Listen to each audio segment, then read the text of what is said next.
Well, bada bing, bada bam. welcome to this week's Bacon and Mystery, Bacon and Murder episode. Listen, we did take a 2-week hiatus. I don't know if any of you guys noticed, but however, I don't know what happened to me precisely, but my immunity decided to exit my body, whether it was through my crack, whether it was through my mouth, I'm not exactly sure, but for 2 weeks, every little thing was just knocking me out. I would eat rice water, knocked me out. I was so sick for 2 weeks straight. This house could have been ablaze and I would not have noticed. There could have been a dragon laying in bed. There was a dragon laying in bed. I'm just kidding. And I wouldn't have even noticed. That's how sick I was. But we're back with the BAMs, and I'm going to hit you guys with the next 3 parts of Fourth Ring, written by Rebecca Yarros in the next 3 weeks, literally once a week, and it's going to be long episodes, so get ready. If you guys don't know, I already did part 1 that I'm going to link below, but it is a romantasy novel that was sold out everywhere because of how good it is. So let's just get started. I'm going to give you a refresher, a recap. In this world of Fourth Wing, there are 2 kingdoms, the kingdom of Navarre and the other one, I think it's called Promiel or something. Navarre has been in a 400-year war with the other kingdom who wishes to drain Navarre of all of their resources. So almost all the new civilians, when they reach a certain age, they either have to A, go into the army, which is basically a death sentence, or pass a test and get into the Basquiat War College. Violet, our main character, knew from day 1 that she was going to be at Basquiat because her mom is the headmaster there. But also, her mom is one of the most powerful generals in all of the kingdom. Her family is actually quite famous, the Sorengales. Violet's dad, who is now dead, bless his heart, he was a super famous scribe, which is an academic record keeper in this world. Violet's mom, Lilith, is obviously one of the most powerful people, like I said, but Violet also has 2 legendary older siblings. They were both at the Basquiat War College, then they literally went to war, and they're both dragon riders. Her sister Mira is one of the top riders right now. Meanwhile, Violet's brother Brennan was killed. He's dead. He was killed in a rebellion, but he was one of the best riders as well. So while they were at war, a group within Navarre wanted to separate and become their own kingdom. They're called separatists, something like that, okay? So Violet's mom hunted them down and had them all executed, including the leader of the rebellion, Fen Ryerson. All the adult rebels knocked out, killed, and their children were marked with the rebel tattoo. They were treated like normal civilians according to the laws, but you're marking them. They have this relic tattoo that goes up their sleeve, and some of them have even more that goes up to their neck. And you're saying, no. We want you to live in our society like a regular person. But you're branded, so everybody knows that your parents were fucking traitors. Is it like a sleeve tattoo? Yeah, it's kind of hot. It's kind of hot, you know what I mean? Bad boys? Yeah, they're the bad ones, and they're hot. So they're marked, and they all get forced into the Basquiat War College, where all of the students have to choose between 4 quadrants. Can I say something about this, though? I will say this is heavy on the romance, light on the fantasy. So if you're someone who's really into a solid world build with no plot holes, none of that, this might not be your favorite series. However, it is quite enjoyable. So 4 quadrants that you go into. You can either go into infantry, which is strategic army fighting, the healers quadrant, which, you guessed it, you heal, or the scribes, the academics, the record keepers, or you can go into the riders. That sounds like I'm saying riders like you're riding something, but no, they're riding a dragon. They're the dragon riders. But if you join the riders, it's basically a death wish. The dragons are very temperamental, and they only bond with humans because they need to both protect Navarre, since the dragon's dens are in Navarre. That's where they're birthing children, in the valley of, I think, Vale. But other than that, dragons hate humans, especially ones that they have not bonded with. They barely tolerate their riders. And every day, the cadets have to prove that they have what it takes to become a rider, which is very difficult to do. All of Violet's family were riders except for her dad, and she trained her whole life to be a scribe, just like her dad. But once he plopped dead, her mom was like, yeah, no, change of plans, you're gonna be a fucking writer. Do writers look down on scribes? Some of them do. Now, she's this tiny, petite, super smart, but somehow also surprisingly super strong, super hot main character, fantasy novel all the way vibes. She's got this medical condition called never will I ever die syndrome. So, okay, that tells you everything you need to know. She will never die, even against all odds. So there's that. And now she's joined the writer's quadrant, and her childhood best friend / love interest, Dane, has become her squad leader, and her wing leader is Xaden Ryerson. Does that name ring a bell? It's the son of the guy who led the rebellion, the great betrayer. You gotta tell us the ranking again. Yes, so there's 4 wings, and then within each wing, there's 4 sections, and then within each section, there's like a bunch of different squads. So she's in a squad. Mm-hmm. Then it goes into a section, then the wing. So Who's there's the love? Okay. Her love interest, Dane, is her squad leader. Squad is like tiny. Like, yeah, he's the lowest of the leaders. And then above him, there's 4 section leaders. Mm-hmm. And then above them is 1 wing leader, and there's only 4 wing leaders total. Yeah, so the bad boy is the wing leader, and her love interest is only a squad leader. What a loser. Squad is only like, what, 8 people? Underwater, squat. 9 people. 9 people? 9 people. Yeah, so anyway, the son of the great betrayer is her wing leader, and this is the man that led the rebellion. But also, this is the man that Violet's mom had executed. So they got beef from day one. She's in his wing, the 4th wing. But she also has to avoid him so that he doesn't kill her. And this is just not going to go well. Oh, and everybody in the writer's quadrant wants to kill Violet for the sheer fact that she's, 1, great at pissing people off, and she's a Sorengale. To take someone down as strong as a Sorengale, your name will be remembered forever. But then the mom will just kill you. No, because there are no rules against killing each other in the writer's quadrant. Yeah, then there's also no rule if I want a revenge for my daughter. The thing is, her mom doesn't really love her like that. What? Okay. Yeah. All right. I don't know. So with that being said, let's get started. Okay, welcome to Battle Brief class. This is the only class that all of the writers have to take every single day. It's the only class that really freaking matters, because if they get drafted, because remind you, there is a war going on. They could at any moment be like, hey, can all the cadets can come and ride a dragon and kill the other side because we need manpower. They could get drafted at any moment. If suddenly there's an attack, they're going to the front lines. Now, Violet walks into this massive lecture hall, and it's big enough to fit every single cadet. It's basically a giant auditorium with tiered seating, and Professor De Vera will be leading the daily battle briefs.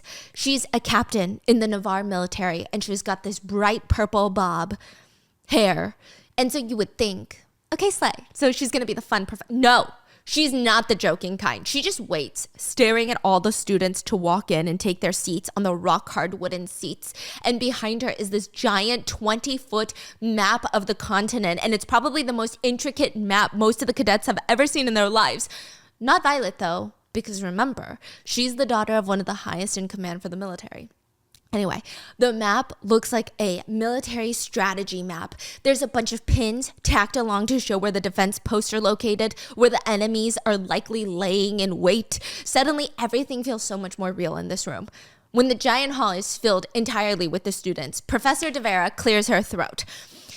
It is unlikely that you will be called into service before graduating. We expect that you will have all the tools necessary when it's your time to defend Navarre. Fight for Navarre. By then, you will understand the politics of our enemies, the strategies we employ to ward off constant attack. If that is not something that your mind can handle, then you have no right to be riding on the back of a dragon. The whole auditorium is silent like lady. We just woke up, okay? This is a lot. But if you do, if you are called, this class will matter. Everything you will learn will be important. Professor De Vera looks straight at Violet, and Violet can tell she recognizes her as a Sorengale. So that's great. But she just gives her a curt nod and moves on. This class will be taught by myself and Professor Markham. A man gets up and walks up next to Professor De Vera. Nobody claps. It's not that type of class, okay? But as Professor Markham joins Professor D's side, she turns to him and whispers something in his ear. And he whips his head around, stares directly at Violet, and for what feels like 15 seconds in silence in front of everybody, they just stare at each other. But unlike Professor D, he does not smile. He just keeps staring at her. He looks disappointed. So Professor Markham is actually from the scribe quadrant, and Violet was supposed to be his star student. She grew up under him with her dad.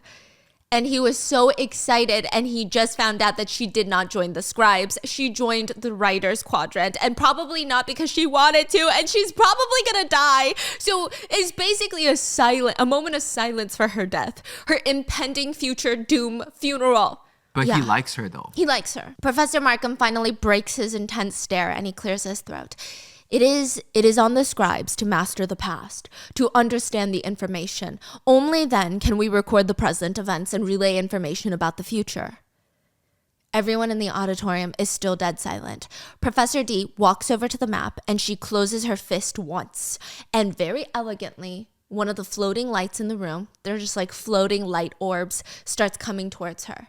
There was an attack last night at the Eastern Wing. The village of Chikir was ambushed by griffins and riders from Bravey. The Bravey, I'm assuming, are a group of the enemy kingdom Promiel that's at war with Navarre. But this is a big freaking deal. They're attacking civilian villages right now.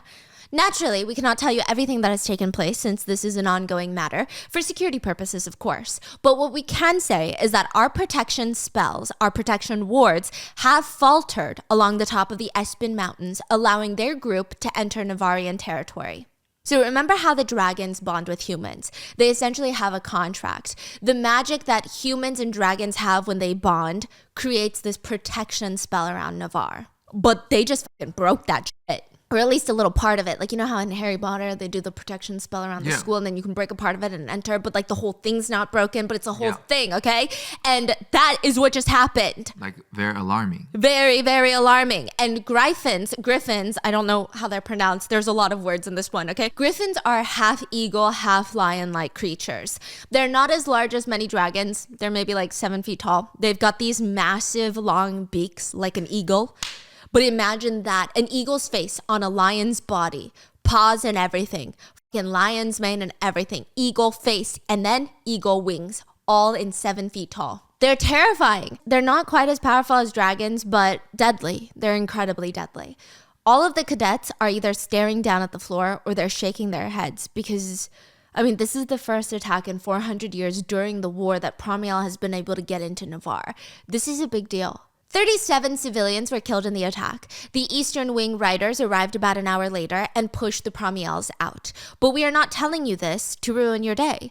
Based on the information provided to you, class, what kinds of questions would you ask on the front lines? First years, ask me some questions. Violet wants to ask how the hell the protection wards failed, but she knows she's not going to get an answer for something like that. That's considered high security clearance. The type of information that her mom wouldn't even tell her. So Violet turns to the map and she starts studying. The Espen Mountains are the highest point of the eastern border. But griffins can't fly that high. Like I said, they got the body of a lion, and aerodynamically speaking, they're not the best at high altitude flying like dragons are.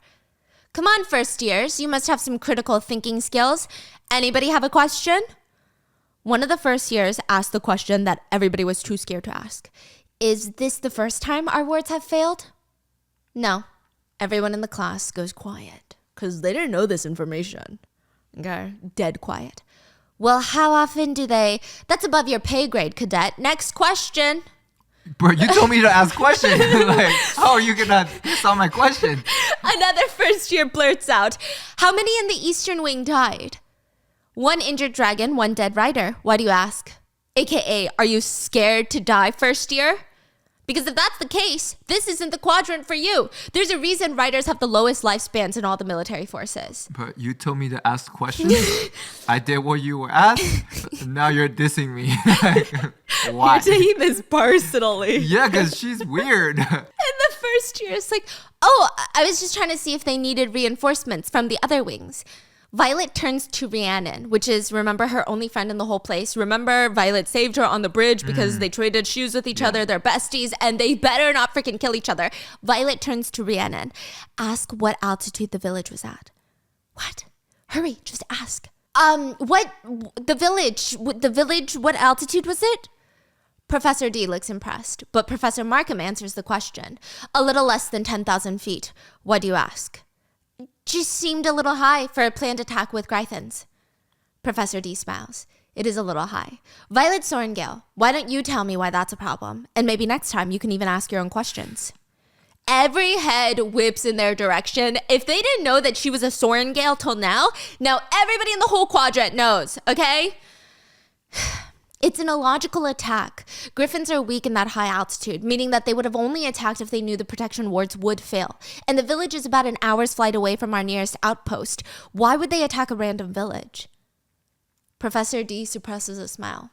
Keep going with that train of thought. Wait, you said it took an hour for the riders to arrive? Our riders? I did say that, which means they were already on their way. The minute that she says it, she realizes how dumb she sounds. Jack Barlow, the guy that's out to kill her, not because her mom killed and executed his rebel dad. No, that's why Xaden wants to kill her. Jack Barlow is just upset that he's not Jack Harlow. And for that very reason, he's fucking homicidal. I don't know, he just wants to kill everybody. I don't get it. Jack starts openly fucking laughing at her in front of the whole class. Dumbass, how the hell would anyone know that it's happening? Even General Melgrim knows the outcome of battles before it happens, but he doesn't know when it's gonna happen, you stupid bitch. God help us all if this one gets on the back of a dragon. But Violet ignores him. She's embarrassed. This makes the most sense, okay? So Professor Markham urges her to continue though. There is no logical way that they arrived at the village. Our riders arrived within an hour unless they were already heading there. It just doesn't make sense. It would take at least 30 minutes to call for help, and no full speed squad is just waiting, sitting around in the middle of the night. Unless they somehow knew the wards were breaking. Jack scoffs. That is the most dumb ass. That is correct. One of the dragons in the wings sensed the protection wards breaking. The wings were already on the way to the village, and had they not sensed it, the casualties would have been exponentially higher. After that line of questioning, Violet feels a little bit more confident, okay? The other years, the second years, the third years are called on to ask questions. What was the condition of the village? The voice makes Violet almost jump in her seat, okay? Xaden Ryerson. Was the village destroyed? In that case, that means that they weren't trying to establish their own base within Navarre. If they destroyed the village, that means that they have a different motive for the attack. The way that the village was left tells us a lot about the motive. The two professors, they nod in approval. Many buildings had been gone through and were being burned and looted. Then they were looking for something. And it isn't resources. That's not in the gem mining district, which, what do we have there that they want so badly?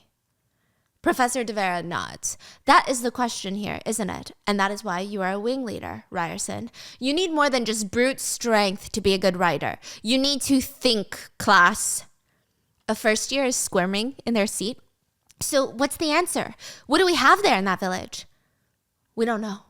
We don't know? Okay, that's the answer Violet is thinking about when she's standing on the sidelines of the sparring mat after lunch, and Rhiannon is standing next to her, and they're half watching the two cadets on the mat, trying to basically kill each other at this point, half stressing because they're next, and they don't know who they're going to be paired with. But also, what the hell happened in that village? Violet is a little bit nervous. Okay, she's probably the most nervous out of that group, and it's not helping that Jack is staring at her from 3 mats away, ready to spar her. Rhiannon tries to reassure her. You're a Sorengale. You're going to be a hand-to-hand combat threat. Oh, no, not exactly. I was training to be a scribe, remember? At that exact moment, a tooth goes flying, and a professor shouts, "Enough!" Rhiannon turns to Violet. Let's make a trade. You help me with history, and I will teach you hand-to-hand combat. Yeah? Violet nods because now she's got 2 besties in the squad. She's got Rhiannon and Sawyer. Sawyer is the cadet that didn't get picked by a dragon last year, so he's risking his life all over again and going through it the second time. Yeah, it's a cute little moment that's broken up by a crunching noise. It echoes through the massive gym that's got windows on all 4 sides. It kind of gives me Divergent.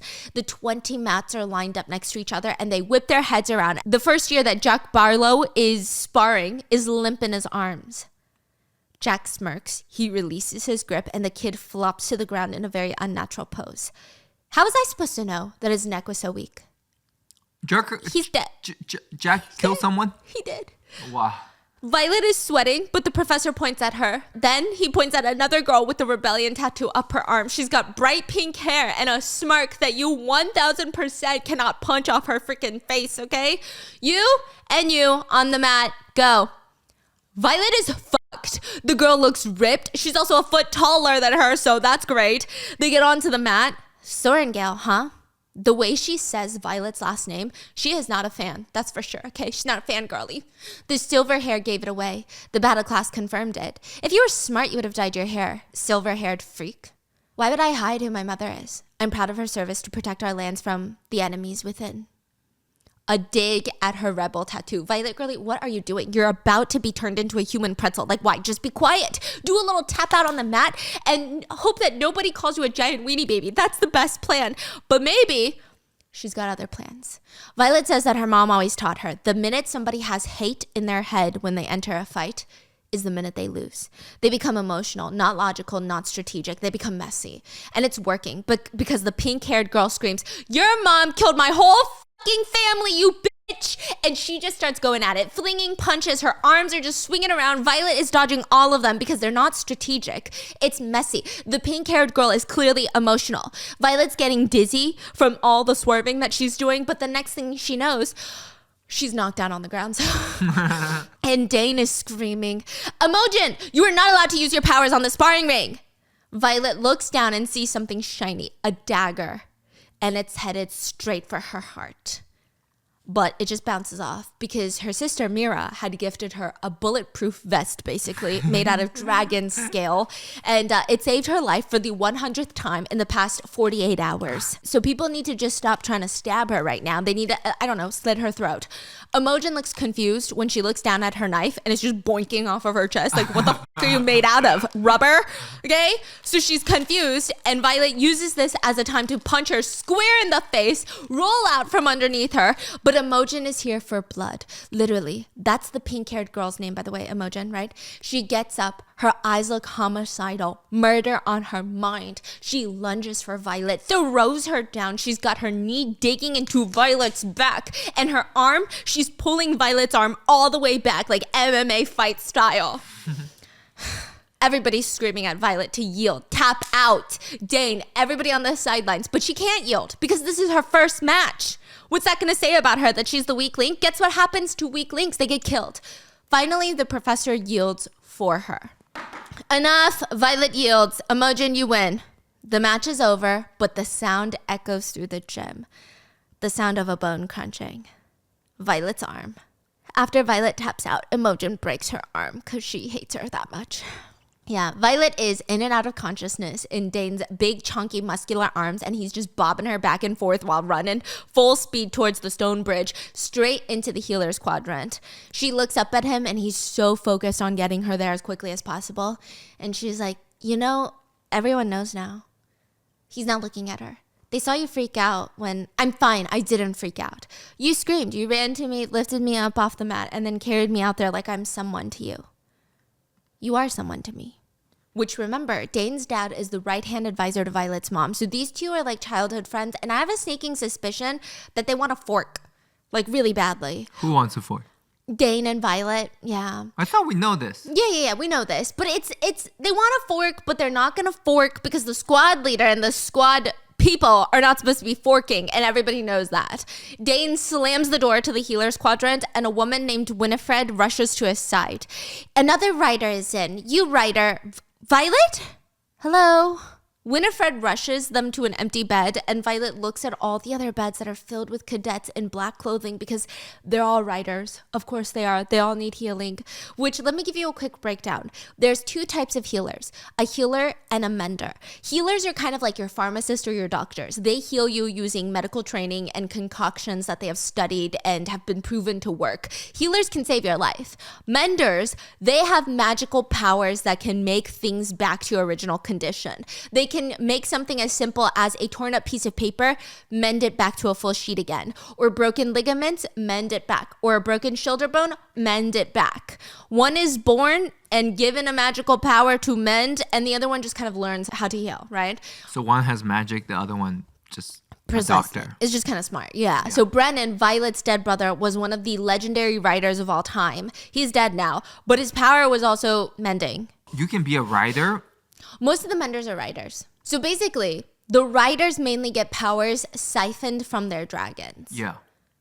And mending is such a powerful magic that typically you only get that if you're bonded to a dragon who shares some of their powers with you. But they can also heal. Yes. Their power is healing.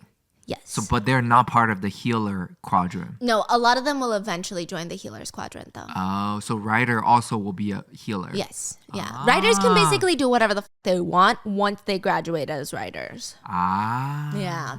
Now, they can be a scribe too? Yeah, but that doesn't really require specific power, so they likely won't. Because most of the riders, they choose to be riders.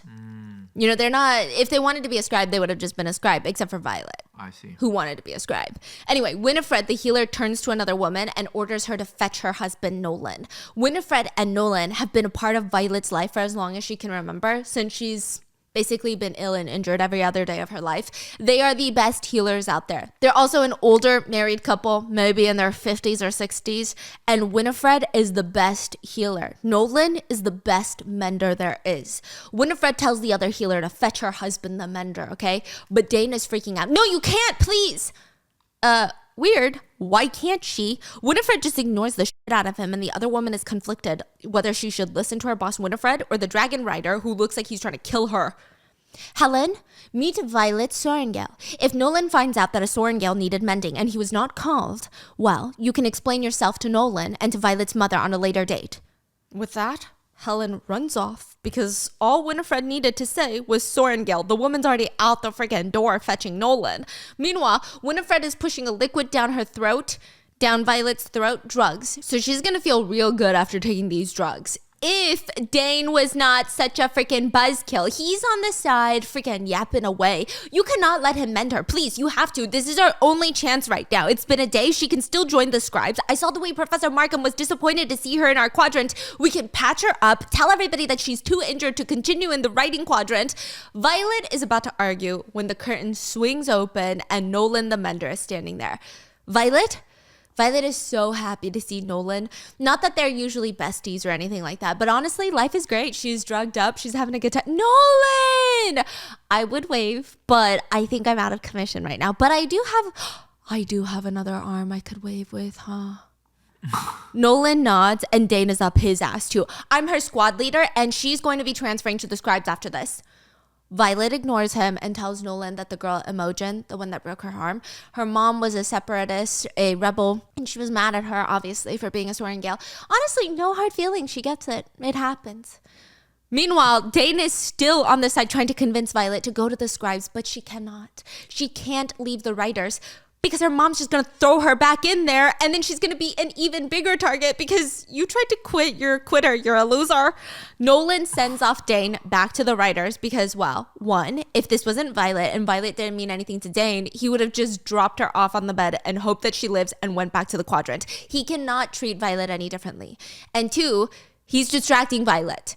So with Dane gone, Violet asks Nolan to mend her just this once. Technically, they can heal her, like I said, without mending her, perform surgery, go the traditional medicine route, but she needs to get back to the writers ASAP. Why would anybody just do meds when they can just reverse someone?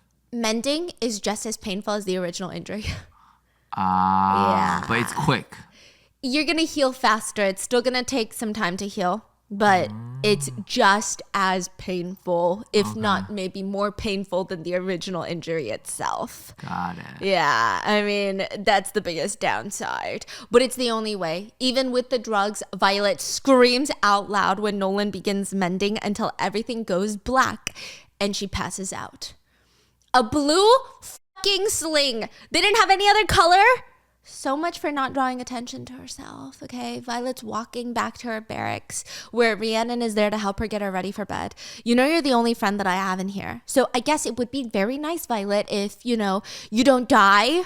What's a blue sling? You know, the arm sling? It's blue. Violet smiles at her and plops on her bed. She's laying down and her hand naturally reaches underneath her pillow and she snaps up. It's a little journal with a note on top. With one hand, she opens it up, Violet, I'm leaving, but I bribed a scribe to sneak this into your room. Brennan wrote this for me before I went into the writer's quadrant. It saved my life, and it can save yours too. I added my own tips and notes as well, but mostly it's Brennan. I know he would want you to have these, because you need to live. Who's Love, this? Mira, her sister. Oh. Yeah, Violet's sister. Violet's sitting on the bed holding back tears, but also confused because technically it is tradition in Navarre to burn everything a person owns when they die. And she was pretty sure that her mom had burned everything that belonged to Brennan. But her sister kept this for her. She flips open to the first page and it's her brother's handwriting. She hasn't seen his handwriting in 5 years since he died. Soren Gales survive. You may not as impeccably and as fantastically as I have, but everybody has their abilities, don't we? Wait, what? Jokes aside, here's everything I learned. Keep this safe and hidden. You must live. Violet is watching and you cannot let her down. Because he wrote this for Mira. Ah. So Brennan's the oldest. He wrote this for Mira, and now Mira's passing it down to Violet. Aww. And Violet flips to the next page. Do not draw attention to yourself. Here's a map of all the classrooms and where the instructors meet. Sparring matches are not random. They decide challenges and spars the week before. The matches are predetermined and based on knocking off the weak ones. This is what you do. If you know where to look, you will know who you are going to be matched with, and then you can prepare because everybody has a weakness. Violet's laying in the bunk. This is her guide to survival. She sneaks out with her little cloak into the woods under the school. This is a few days after, right? And she's got this tiny satchel with empty vials. And one of her arms is still in a sling. And the moonlight is her primary source of lighting. Safe to say, Violet is freaking going through it. But this is what Brennan would have wanted her to be doing. Picking for poisonous berries out early harvest, purple berries. When you pick them up, dehydrate them, they're poisonous. Now, the real challenges start in a week, and Violet needs every bit of help that she can get to make sure that she, doesn't freaking die. So she's got to climb up this tree to pick the berries, and one of her arms is still in the sling, and she's standing underneath the tree staring up. Shit. Okay? She slowly takes her arm out of the sling, wincing at the pain. And, this or the pain of Jack wannabe Harlow ripping her head off her body. Okay, tree it is. She starts spider monkeying up the tree until she finds the tiny little purple poisonous berries. She balances to grab the empty vials from her bag and starts filling them up with purple berries. It's kind of perfect. She bottles it up, throws it back in her satchel, and starts slowly climbing back down. Sometimes going down is more dangerous than going up, so she's taking her time with it. And then she hears the sound of a branch snapping. She stops mid-climb, squints her eyes, and looks down. Underneath her are 2 black cloaks, 2 figures, and they slowly take off their hoods. Imogen. The pink hair is practically glow in the dark. If Violet jumps off the tree right now at the perfect angle, she could potentially land on Imogen's arm and break it. Return the favor, right? That's an option. Then the other cloaked figure starts talking. And Violet freezes. Because the only thing worse than being in the woods alone with Violet and Imogen is being alone in the woods with Imogen and Xaden. Are they about to fuck also?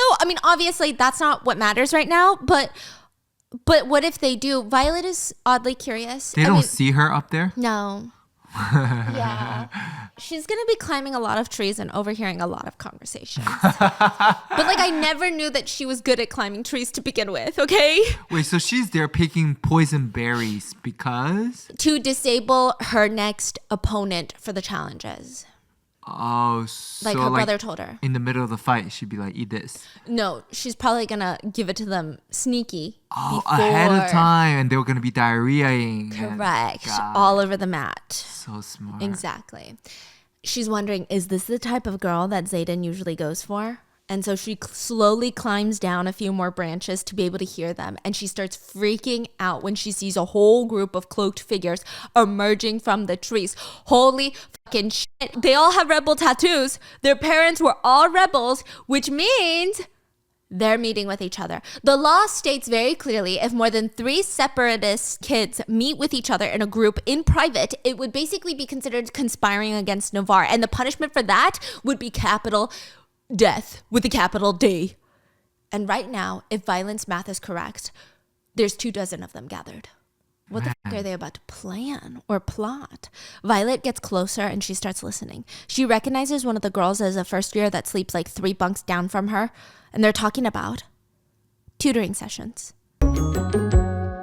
We need to get serious for a second here because the world can be a very dangerous, very unpredictable place. I mean, maybe it's not as intense as Violet's world. I mean, hopefully you don't have dragons and writers trying to put a second date on your Wikipedia page. But even without the dragons, I just wouldn't let my guard down. Listen, it's a scary world out there. I mean, some of you guys might remember this. When I used to live in LA, I would have these really bad nightmares every single day, every single night. I'm naturally a very nervous person, very cautious. But every time I would watch the news or listen to a gruesome podcast or do some research, it would make my anxiety so much worse.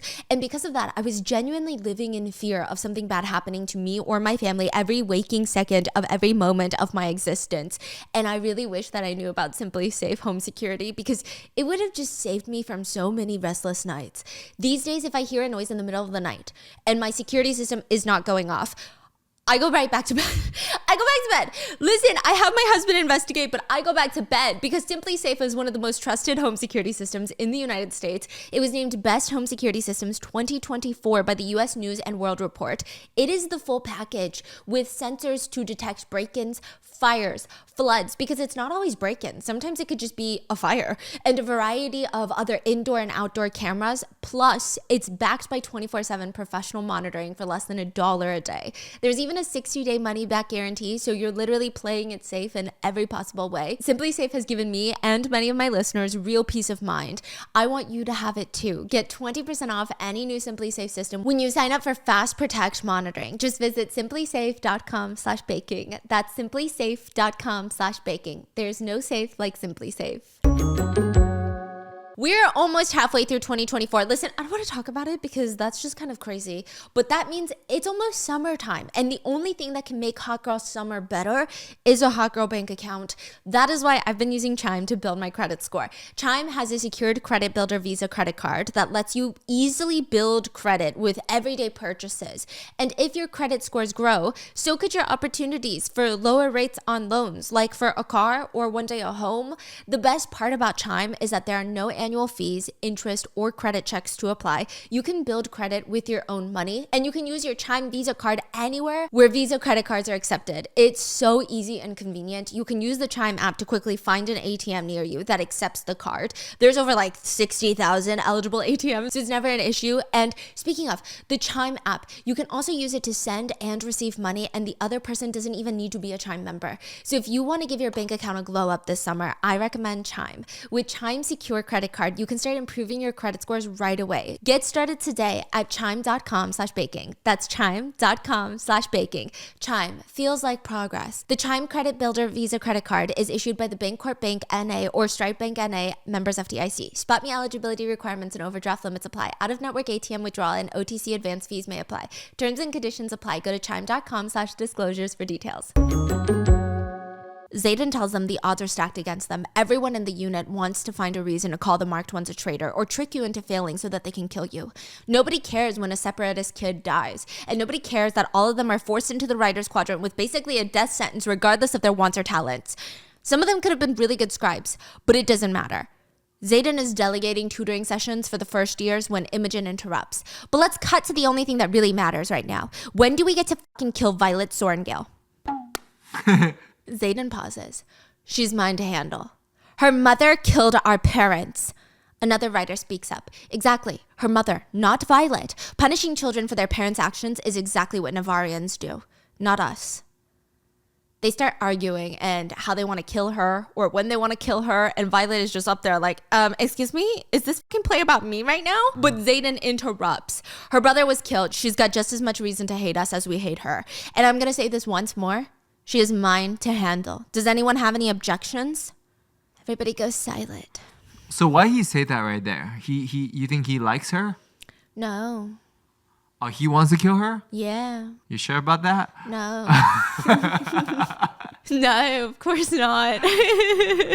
Then Everybody is dismissed. The group start walking back to the writer's building, and Xaden is the last to go, so Violet waits until he's finally out of sight to slowly start climbing down the trees, and she's about to step forward when a shadow, not like the shadow of a person, an actual shadow, a thick smoke of darkness lunges up and covers her mouth, and she feels a sharp dagger against her throat. You can scream if you want to die in the woods tonight. Xaden. He lets her go and she whips around to stare at him. Xaden's power is a shadow wielder. Super rare. Probably the best one you can have in battle. Shadow wielder? Shadows, he can make shadows come to life and move things. He controls the shadows. But there's only shadow when there's light. Yeah. Oh, that's a good one. That's a good one. So Xaden realizes Violet has made the connection and he smirks. Dan hasn't warned you yet not to be alone with me in the dark?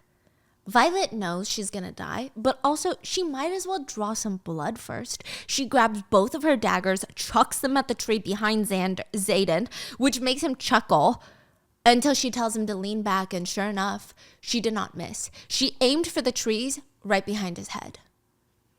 So somehow the daggers curved. What does that mean? I don't know. She's got good aim somehow, even though she trained to be a scribe and never held a knife in her life. But main character syndrome, okay? Now Xaden is intrigued. You really are a violent little thing, aren't you? He's up real close, and of course Violet is like, whoa, he might really kill me. But also I wonder what he looks naked. I wonder if he's got abs and I can wash my laundry on. Why is he so hot and so homicidal at the same time? Actually? Yeah.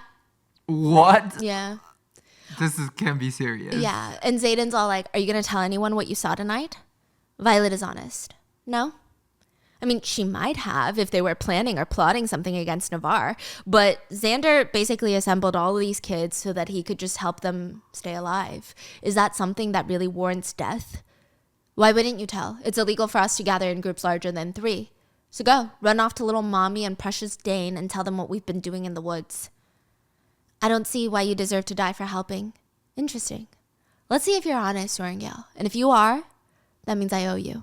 And with that, he starts walking off back to the writer's quadrant. Violet is a lot more brave when he's already walking off. What? You're not going to handle me tonight and kill me? It's no fun if you're expecting it. Get back to bed before your wing leader realizes you snuck out. You're my wing leader! Xaden does not look back and just keeps walking. He doesn't even confiscate her little poisonous berries in her satchel. And the next day, all the cadets have to start taking assignments. It's like prison. So you're on some sort of duty. And I guess it's like the military, right? And Violet has chosen the breakfast duty. Even though it's probably the worst duty to choose. You're not scrubbing bathrooms, but you have to wake up an hour early to get food started, which is basically worse than scrubbing bathrooms. Violet chose this assignment for a reason, though. And Dane is walking her an hour early every day just to walk her to the kitchen. The short 5 minutes so that they can be alone together without everybody watching.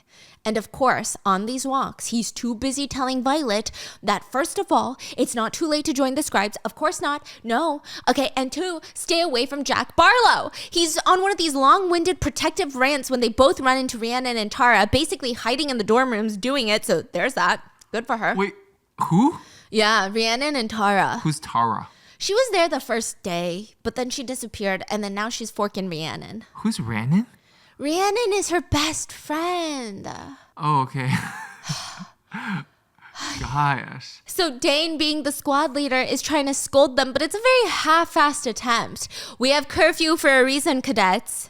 Rhiannon smiles. Of course. Just like you're up early as well, right? And she runs off with Tara.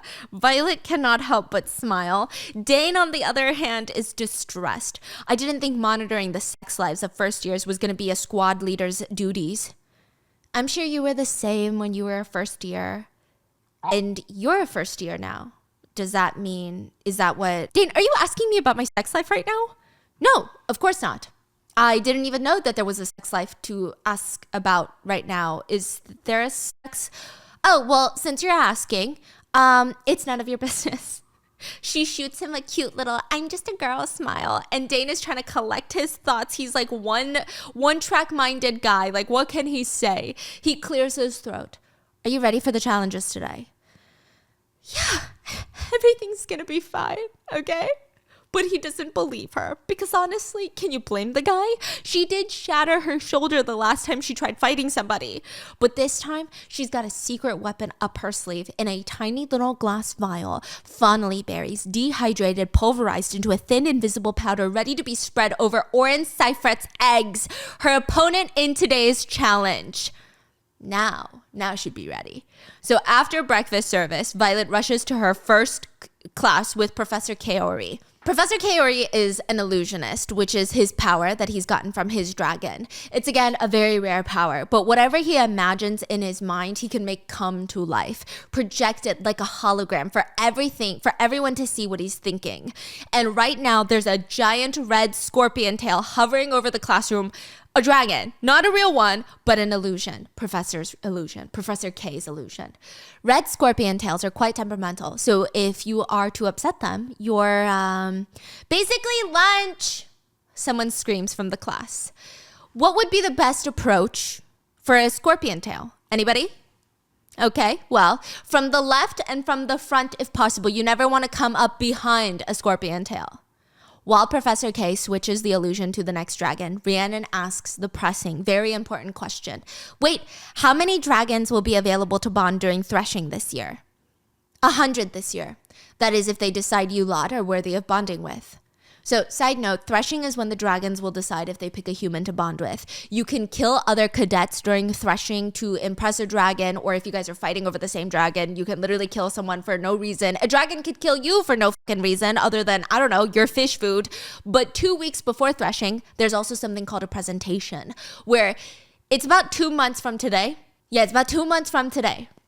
And your squad runs up this giant obstacle course and the dragons will fly by and see if they even want to come to threshing. This is like a preview of, do I even want to show up? Yeah. Honestly, there's a lot of... Anyway, another first year asks, did they tell you why they're not bonding? Dragons only talk to their bonded riders and no other humans. And anyone who would like to stay alive will not ask a dragon why they refuse to answer questions. They very much do as they please. But now the real question comes in. A girl named Ara Lee asks, is that why the protection wards have been weaker? Less bonded dragons and humans, less wards? No? Is that not how it works? The whole class looks up from their desks at the professor. We're not certain, but I'd be lying if I said that it wasn't a thought that had crossed our minds.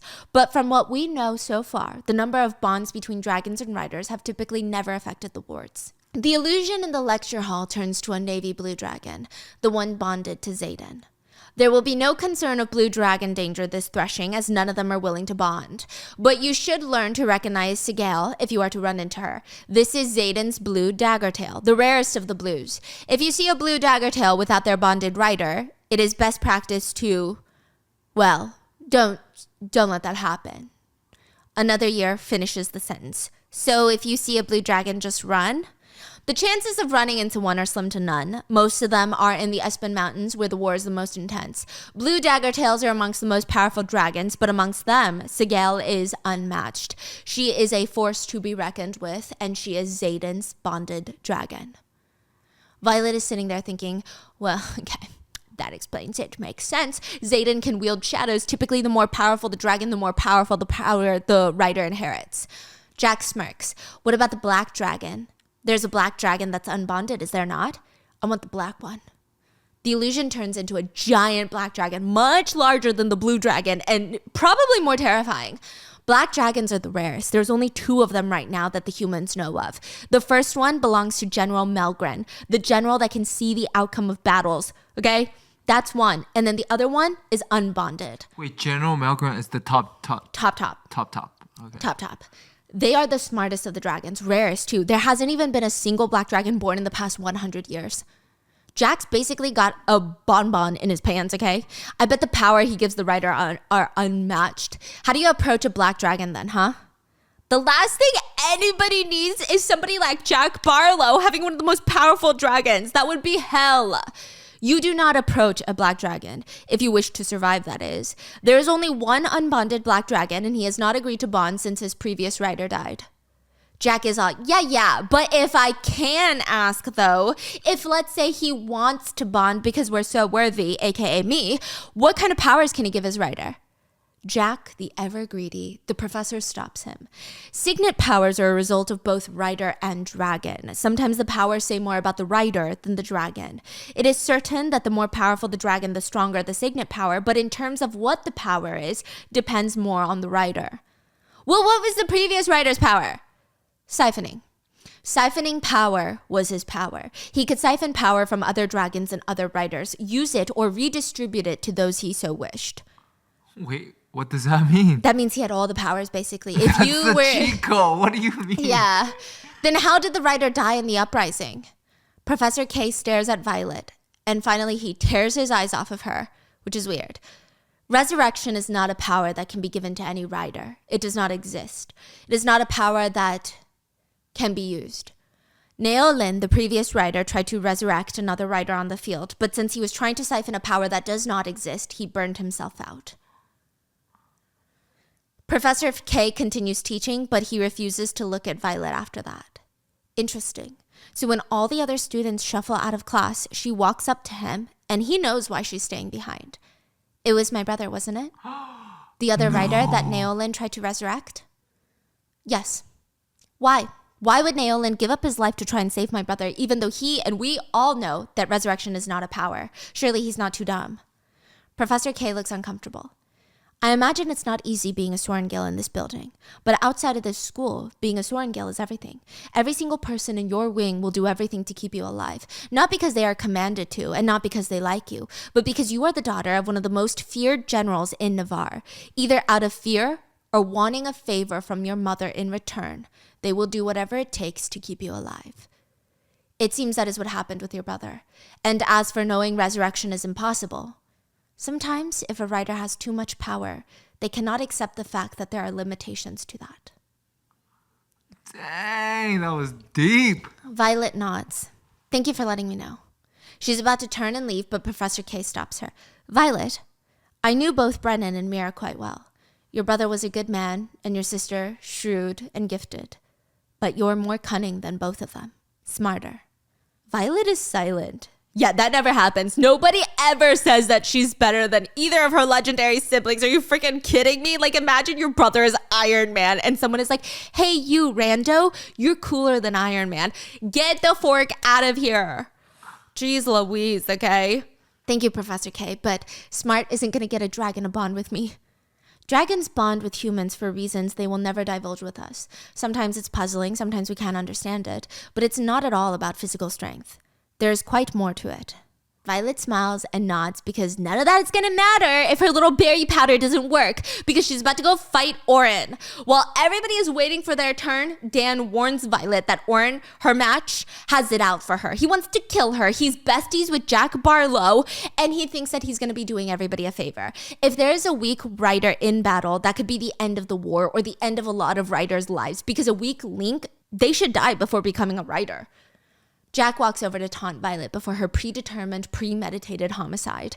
And instead of following Dane's advice, which is very clearly stay the hell away from Jack till his anger and hatred is aimed at somebody else and be so boring and so unnoticeable that Jack Barlow just moves on, instead of doing what Dane tells her, she throws 2 daggers at him. One barely cuts his ear and the other just softly grazes his precious treasures, his little testes. Violet can feel Xaden watching her, and she could have sworn that she saw the tiniest little smile on his lips, okay?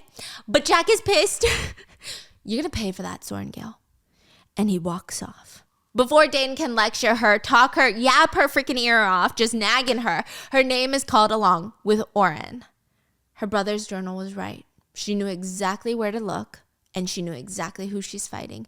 They both step onto the mat, and Violet looks at Orin and he looks green. He looks a little green, just a tinge of green. I mean, even when Orin's not sick, he moves with the grace of a cat in heels. So she's watching him stumble, charge towards her, swerving at the very last moment each time until he finally stumbles, plops down. She pounces on him and she's placing her knee on his back, holding him down. He starts throwing up scrambled eggs from breakfast. Yield. He's too busy throwing up, so the professor yields for him. Violet climbs off of the man, grabs one of his daggers, because for the challenges, you're allowed to use daggers, and when you beat someone up, you get to keep one of their daggers, a symbol that you took them the F down. Violet shrugs at everyone. He's sick. I guess I just got lucky. She would get lucky week after week. The next opponent can't even throw punches for long because the mushrooms with hallucinogenic properties stuffed into her breakfast. Oop, and then the next week, her next opponent seems to have some sort of vertigo condition. What a shame. And then the week after that, her opponent's got blurry vision. Seems like a darn condition is going around. After winning 5 daggers, it is clear to everybody, Violet is either getting pretty good at this or the Soren Gales have luck on their side. Until week 6. Violet, unfortunately, your challenge opponent, Rayma, from the 3rd wing, is suddenly cannot seem to walk properly, which means I guess I can place you with... I'd be more than happy to take her place. Jack Harlow. Zayden. The whole fork? gym goes quiet. The wing leader? Everybody stops sparring. Violet looks up. Not that she needs to confirm who it is. She already knows. Zayden has stepped onto the mat and is staring straight at Violet. This is where I'm like, Violet, girl, we need to get focused, okay? Eyes on the prize, which is, walking off the mat alive without being dismembered by the person whose dad was executed by your mother. Remember that? The second that Zayden walks up, she's all like, ooh, 6 feet tall, bitch. 6 feet tall, all on this mat. I wonder what he looks like laying down on it. I wonder what he looks like when I'm on top of him. He's in the tightest fighting leathers that are just accentuating his big, giant, gleaming, glistening, throbbing muscles. And his rebel tattoos, they look like a warning. A hot warning. Too hot to touch. Caution. A professor claps. You guys are in for a good lesson. Zayden is one of the best fighters on the mat. Everybody watch and take notes. Violet is shitting her pants, but Zayden is having a good time. He's enjoying this. What a sadistic motherfucker, okay? The one person that seems to have some sort of reaction other than Violet is Dane. Don't you think it's an unfair match, Ryerson? She's a bit under your weight class. Zayden doesn't even take time to look at Dane, like he's just a fly on the wall. He just smirks, walks over to Imogen, and starts taking off his weapons one by one, each dagger hidden in places where you don't expect such long, hard daggers to be hiding in, you know what I mean? He's bringing them out, Imogen is holding them, and something about it feels intimate, and something about it is making Violet jealous, even though she should be concerned about her life right now. Honestly... she's a horn dog and she's gonna get killed, okay? Like, she's gonna be out of the battlefield and be like, whoa, so many shirtless dudes. And then she's gonna get... Are you sure you don't want to bring those onto the mat? I'm sure you have more than enough to share, Violet. He steps onto the mat, head cocked to the side, and he's all like, come. Dude.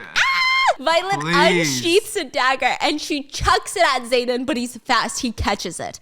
I know that one already, don't I? Violet runs up to him and tries to kick him down as hard as she can, and she's been practicing this move with Riri every morning, but he catches her leg mid-air, slams her onto the ground, knocking the wind out of her. All right, time to die. But interestingly, Zayden does not go in for the kill. He grabs her dagger and kicks it off the mat towards Dane. He pins her down, then takes another dagger and slides it over to Dane, blocking every punch, kick, slap, everything. Oh, Bruh, so please. hot. Okay. They're just like doing it right now. Angry today? Are we now violent? It's honestly insulting. He's publicly disarming her so that she and everybody knows that killing her isn't even what he wants. It's too beneath him. There's no fair fight. He can easily disarm her. My name is Violet.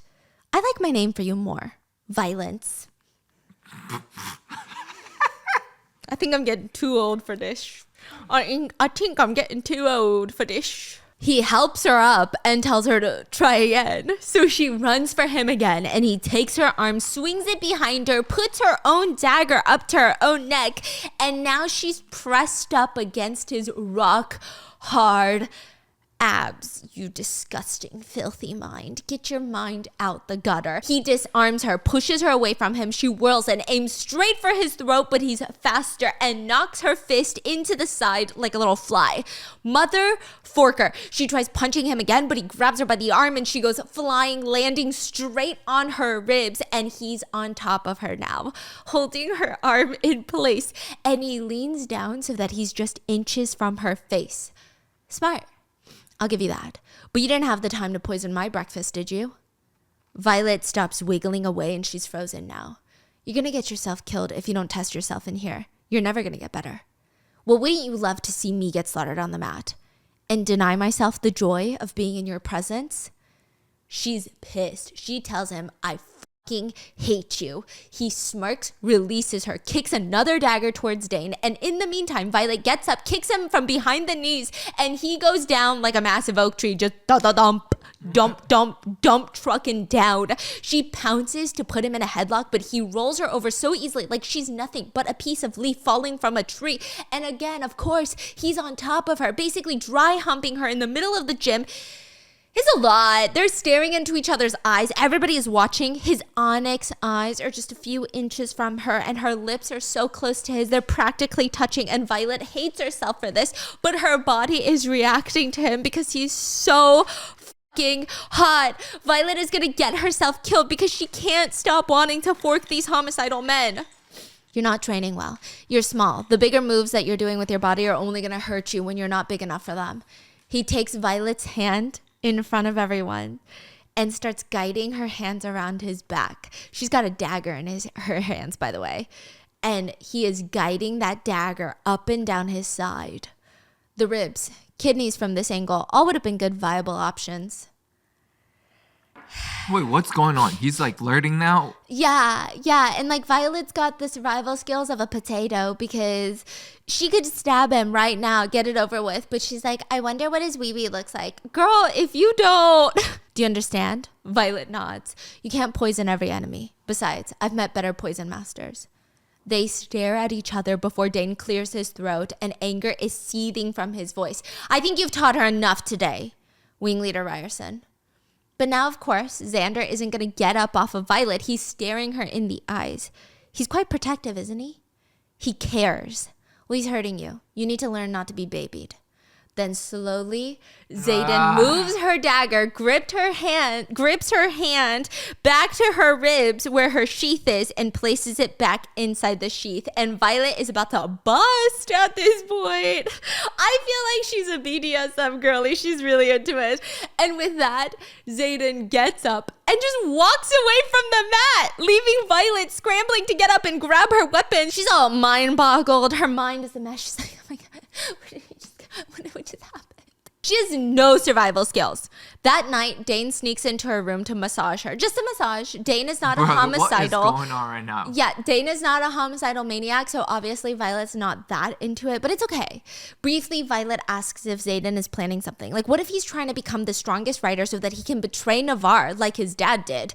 But Dane reassures her it's impossible. Dragons are basically in their riders' minds at all times, and no dragon would ever betray Navarre. No dragon would put up with their rider if they even had such a passing thought.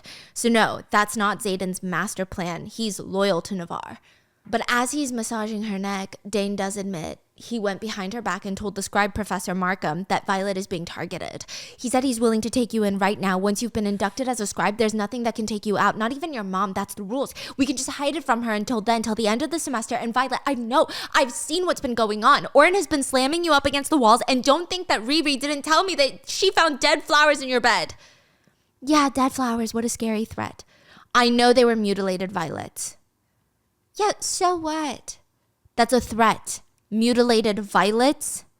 Do you know what threshing is about? It's a chance for you to bond with a dragon, but it's also a chance for first years to kill each other. They will wipe out whoever they fucking want, but also anyone they believe will be a liability for their wing. Nobody is allowed to intervene with threshing. I'll just have to watch as they come for you. And you don't think that I can handle it? Are you listening to me, Violet? I can't lose you. Please, just think about it. Violet promises to think about running away to the scribes for the umpteenth time. Okay? But have you ever been on an obstacle course? This is an obstacle course from hell. The whole squad is looking at it. No, really, the whole squad is staring at it. The gauntlet is what they call it. In 2 weeks, they're going to be forced to go through the gauntlet, a warrior ninja style obstacle course, basically bolted to the side of the cliff where if you fall, you will die. It is described as a zigzagging death trap, and it is basically one more round of killing off the weak ones before the dragons get to pick which ones they want to bond with, if any at all. all. If the humans present weak riders to the dragons, they may never come back to another threshing. They may think it's a waste of their time and they're being insulted. At the gauntlet, each cadet will be measured by time on how fast they can scale to the top. Then each squad is also, their times are tallied together and the squads are ranked against each other as well. I have no fucking idea why. Don't ask me why. I will say the rules of magic in this book, soft as a pillow. Do you know what I mean? So there's hard magic where the rules are the rules and you can't break them. And then there's soft magic where the magic is just kind of like... Just magicking. But there's no rules and you don't really know how the magic be magicking, but it be magicking. Yeah. So I don't know what the squad... I think you get something. Anyway, think about it, okay? The weak links... they're going to bring down the squad time. So in the real world, it's kind of a representation of the weak rider is going to bring down the whole military. So you need to get your shit together. That's how high stakes this is. It's a crazy obstacle course. First, you have to run through to the course. Then you have to dodge the swinging heavy metal balls. There's crazy high up cliffside ridges you have to run across. It's a whole thing like a balance beam. And right now, every squad gets to practice every single day for 2 weeks. You just get 1 hour a day. That's it. Learning the course, familiarizing yourself, getting to the top. And then on gauntlet day, you will race each other like a relay race. The main difference is that today you can actually climb back down if you don't make it to the top. The day of the gauntlet, you are not allowed to. If you cannot get to the top, you will have to fall to your death. The reasoning behind, if you can't do the gauntlet, how will you be a rider? The course tests the cadet's balance. How do you imagine you will stay balanced on a dragon if you cannot remain balanced on this? You need strength to hold your position and engage in combat on top of a dragon, and stamina to fight on the ground and still mount your dragon within seconds' notice and to keep fighting in air. It's done like a relay race, and if you're slow, the person behind you will have a slower time as well because they cannot surpass you. And surprisingly, Violet does okay the first round. She doesn't make it to the top because one of the girls in her squad dies during practice. She slips off and dies after a green dragon flies above them while they practice. She is in so much awe of the dragon. She looks up for a split second, and that is enough to have her tumbling all the way down to the freaking ground, and then she's dead.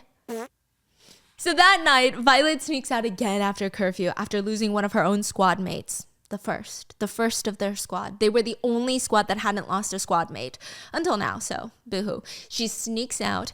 I will say the death in this book, they're like, okay, next. Yeah, so it's not that. You don't feel anything, but the characters keep telling you they're sad about people dying, but then they just be dying nonstop, and then they're like, this is the writer's quadrant, though. People will die. Except not the main character, who hasn't trained a day in her life for this. Meanwhile, these other bitches who were born and been training on these obstacle courses, they'll die. But not our girl Violet, okay? She snuck out and she sees 3 dragons flying around near each other, but not leisurely. It's as if they were here for something. One of them is Xaden's blue dragon flying overhead, which is very curious. Again, after curfew. Violet looks back through the courtyard, and the only other people she sees are a couple debating if they want to dry hump now or in 5 minutes. They're debating. And then 3 cloaked figures, Xaden, his cousin Body, and another guy named Garrick. They're all the separatist kids, like rebel kids.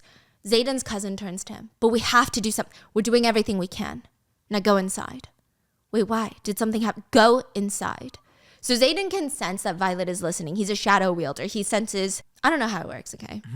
But of course he can. But you know what? Fuck that guy. Why should Violet always panic at the sight of him? Just because he's like, geez Louise, what if he's just waiting for a sunny day that's 72 degrees, perfect conditions to kill her? Like, get it over with already. The other 2 guys walk off and Xaden turns around. Violet stands up because she doesn't want him to think that she's A, spying on him, or B, worse than that she's hiding from him because she's scared. I know you know I'm here. And please don't give me the whole, of course I do, I'm a shadow wielder. You shouldn't be alone with me in the dark, blah, blah, blah. I'm tired, okay? And you have no questions on what we were talking about or what we were doing in a group of 3? Violet looks at him. Honestly, I don't really care. What are you doing out past curfew? Just, contemplating if I should make my great escape. How about you? Same thing. How did you know?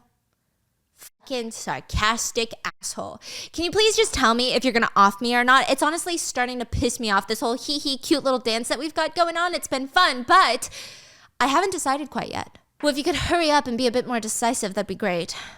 Why, are you planning out your upcoming week events? So funny. But Violet just drops her smirk because she's too tired to even be bickering like this. I just need to know what I'm gonna do, you know? What my odds are. It's a very fascinating way to flirt with me, Violet.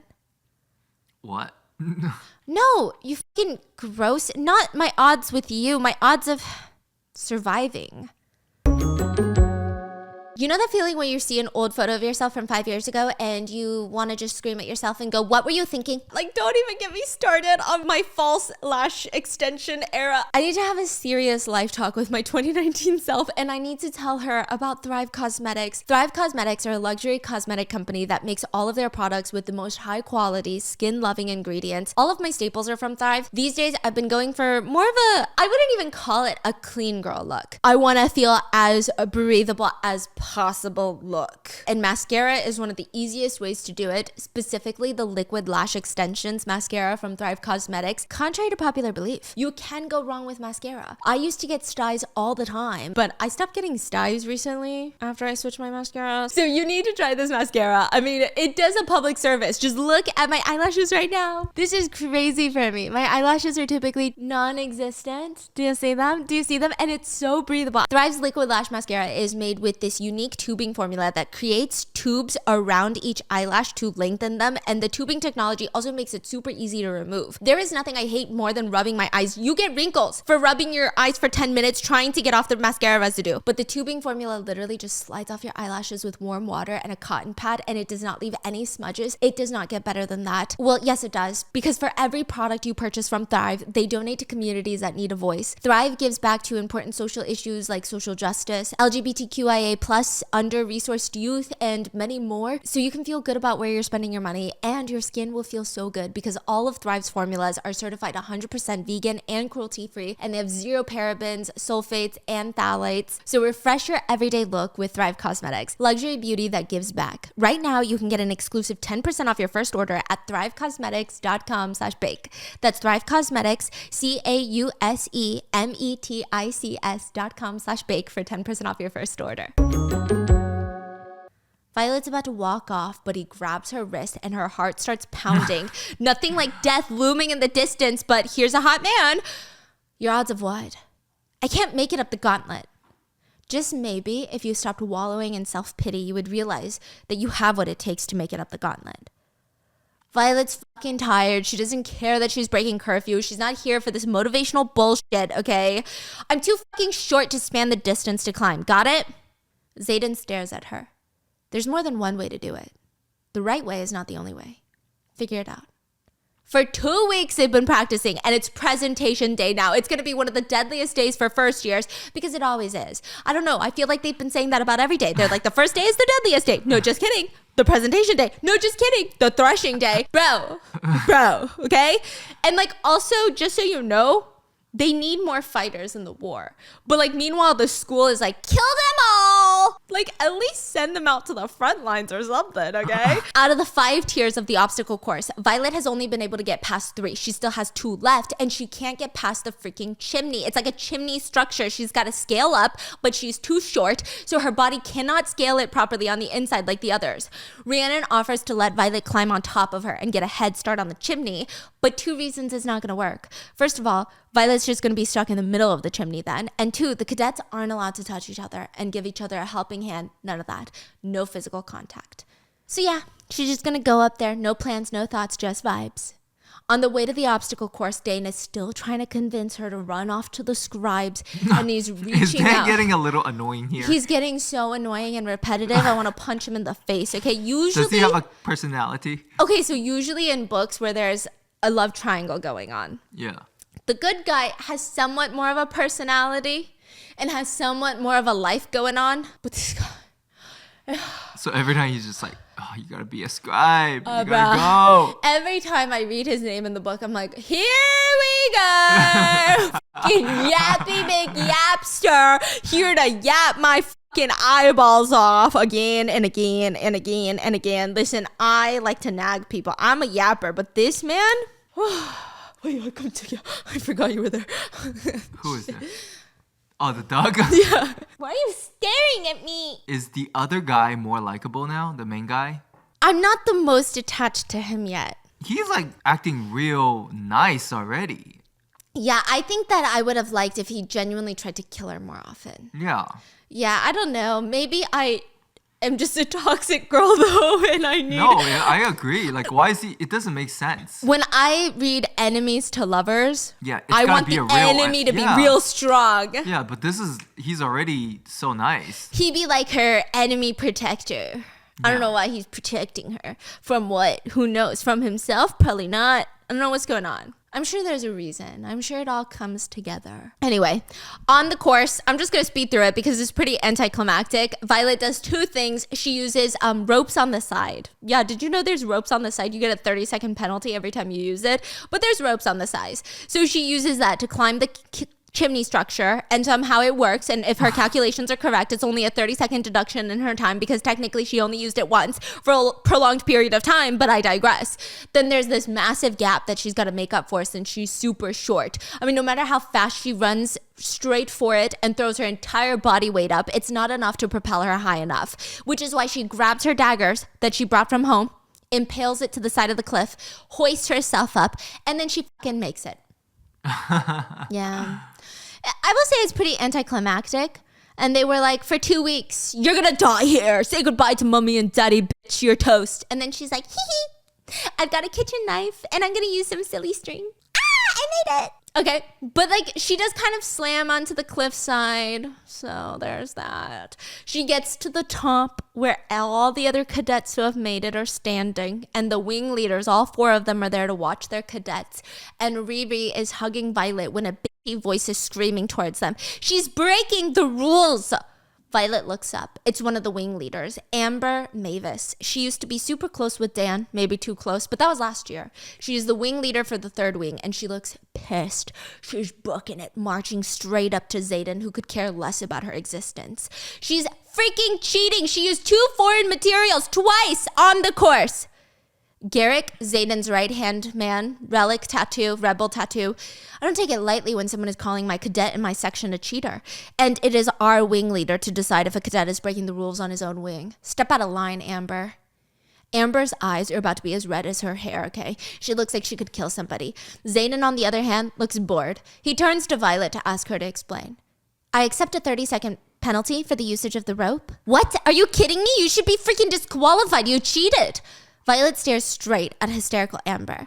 A rider may only bring to the quadrant the items they can carry on their person across the bridge. Once they have crossed, they are considered part of their person.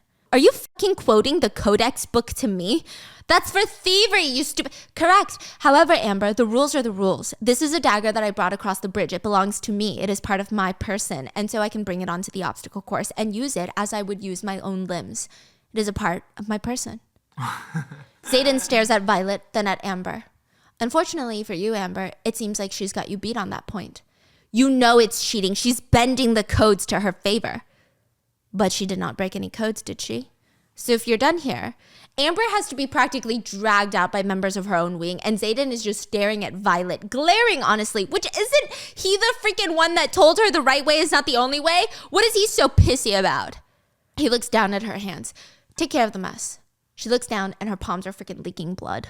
About 10 died in the presentation, the gauntlet. And even with Violet's penalty with the 30 seconds for using the rope, the squad comes in 11 out of 36, which is not bad, which means they are the 11th squad to present themselves to the dragons. Here's the way it works. The dragons, all 100 of them have come out and are lined up on the field. Each squad will walk in a single... Dragons are here right now? Yes. Finally! Squad. Also, I did have my suspicions while I was reading this book that the author was writing for an adaptation of a movie because the dragons are not that frequently in at least the first half of the book. They're like barely there. So now we're finally getting the dragons. I'm like, I've been waiting for you. This is the dragon school. I thought they'd just be hanging out in the cafeteria. Where have you been? So anyway, the dragons, they're going to walk across the field where the dragons are, and they are told not to approach the dragons unless they want to die.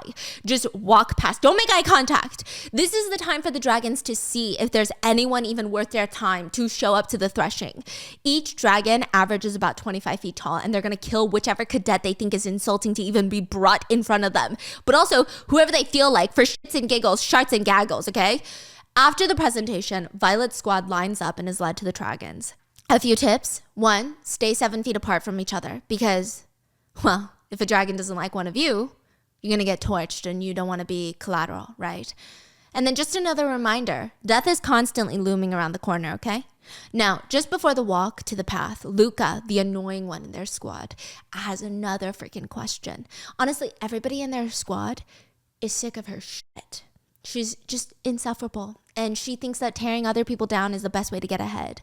I heard there's a feathertail. Everybody whips around. A feathertail dragon? They're the most non-combative, not fierce dragons out there. They never bond with any riders. Actually, humans haven't seen a feathertail in probably centuries. In fact, they're never part of threshing. Bonding with one right now during this war would mean that you have less powers, and in return, less likely to stay alive.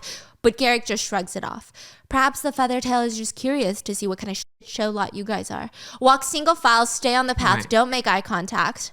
In the line of dragons, there's one of them is Feathertail. Yeah, it's like a little pug. Like a little oink oink cutie patootie dragon. Really? Yeah. What do they look like? Like a cute little bird. A golden bird. It's not a dragon? It is, but they're really small. 10 feet tall. The other dragons are at least 25 feet tall. Aww. Yeah, they're cute. They're little cutie patootie. Little cutie patooties. But What- also, you don't want to Can bond they with one. kill humans too? Nobody knows. Nobody has really seen a feathertail. Aww. They're so mysterious. So these are just a random bunch of dragons just showed up? All the species of dragons. Oh, so they all look like all sorts of looks? Oh, yeah. They Oh, got that's all so sorts fun. of vibes. Yeah. I mean, perhaps the feathertail is just curious. So stay in the single file line. Don't make eye contact. Don't interact. You walk all the way to the end. Turn around and walk back. If you can't follow these simple directions, then the dragons can have at you. And I would advise that you talk to each other. What? Talk. Dragons want to see if you grow bonds with those around you. They're going to judge you on your relationship with your squad.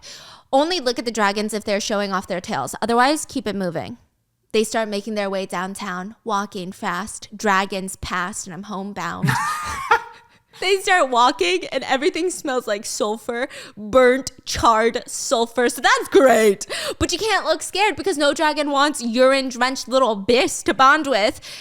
Violet and Riri are walking in front of each other, so that's good. They're bonding and walking, but the others of the squad, some of them are being downright obnoxious and arrogant. By the way, dragons can understand English.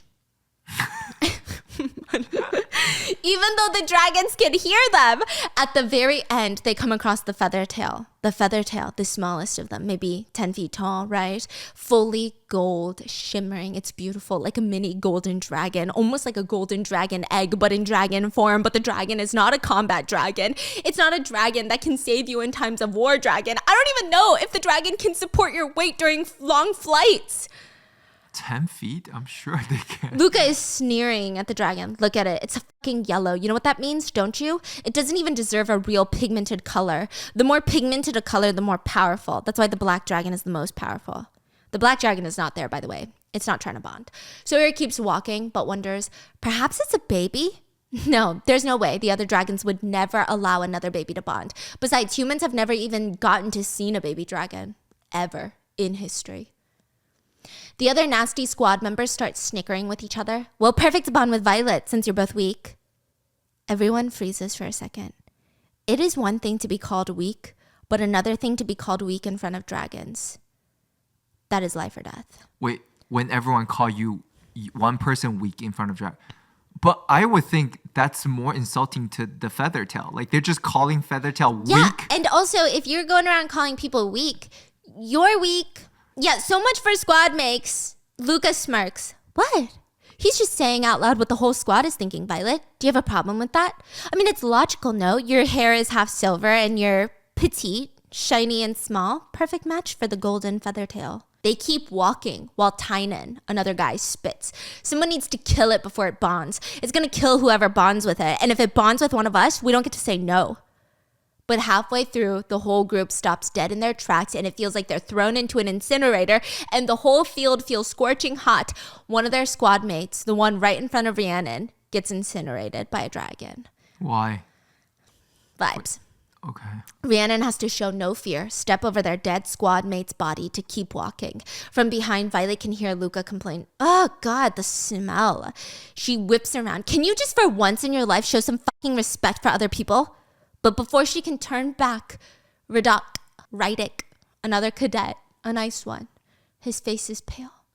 Violet can already feel it. She feels the hot dragon's breath on the back of her neck, and she slowly turns around, and there's not one but two green dragons staring at her. Shit. Green dragons are known to be the most reasonable. However, when you should greet that, you should lower your heads. Or at least, right? That's what she remembers reading somewhere. She lowers her eyes, and they keep nudging her with their giant noses. She's got to tighten her core to not fall over, but they keep essentially booping her on the chest with their giant dragon noses. Oh, shit. What? Oh, shit. Violet realizes what's going on. "You smell Tien, right?" They stare at her with their golden little eyes. Violet lifts up her shirt. "I'm Mira's sister, Violet. She collected Tien's scales and made this for me so that she could sew them to make a vest and keep me safe." Her sister's dragon is a green-tailed dragon. Oh.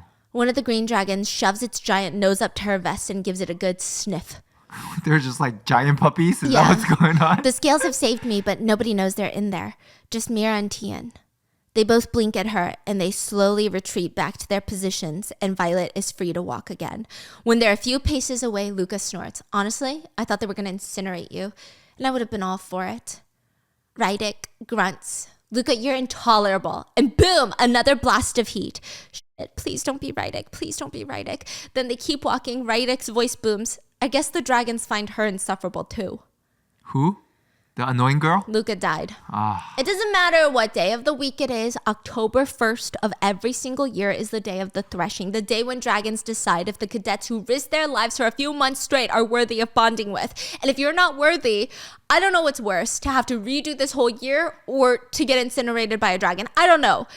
Anyway, you can just be killed by another cadet as well, just for pissing them off. They can take it out on you during threshing. There are no rules in threshing. Nobody can intervene, no general, no threshing? Commander.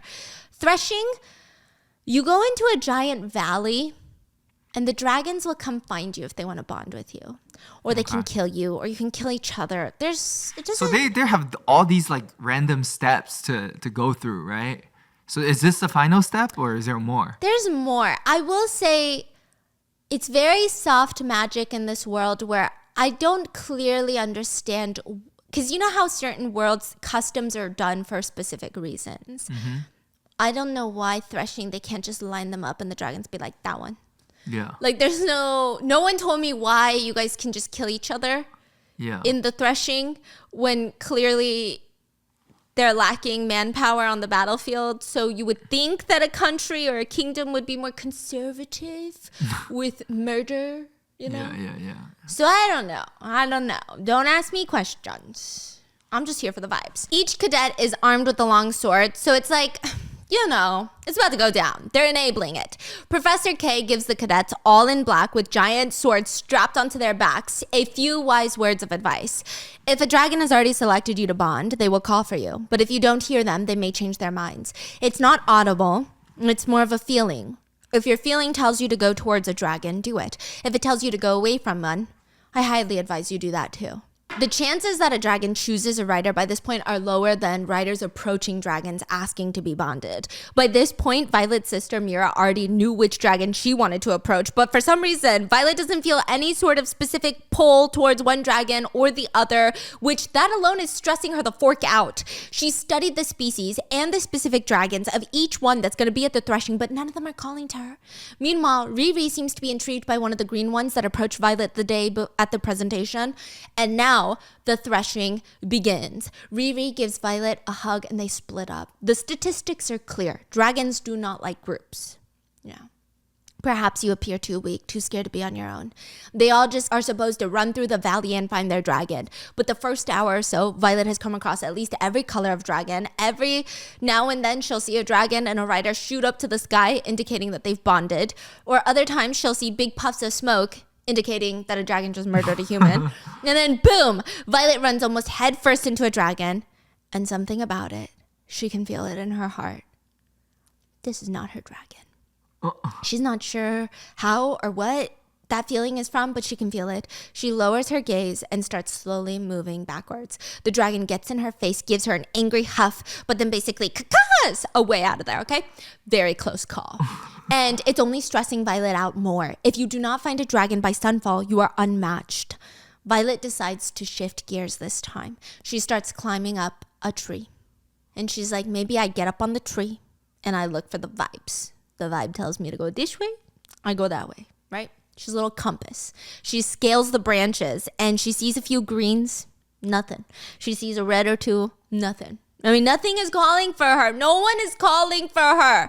And then she sees a flash of yellow. Like when you walk by a mirror too quickly, and it's the yellow dragon, the golden one, the feather tail. Violet keeps searching until her eyes fall on a group walking towards her. Well, under her. And Violet is confused because you're not supposed to be in groups right now. And she sees 3 people in a group. Jack, Oren, and Tianan. Tianan is the guy from her own squad at the presentation where he talked about killing the golden feather tail, remember? They're all hanging out. They're trying to kill the... What a loser. Tianan is like, I told you, I saw it go this way. Oren sounds the most hesitant. Are you sure this is the best way to use our time right now? Don't we need to be finding our own dragons? What if they bond with... Jack cuts him off. Our fucking dragons are not going to bond with any of these losers. I'm just saying, if we get caught doing this, we're so screwed.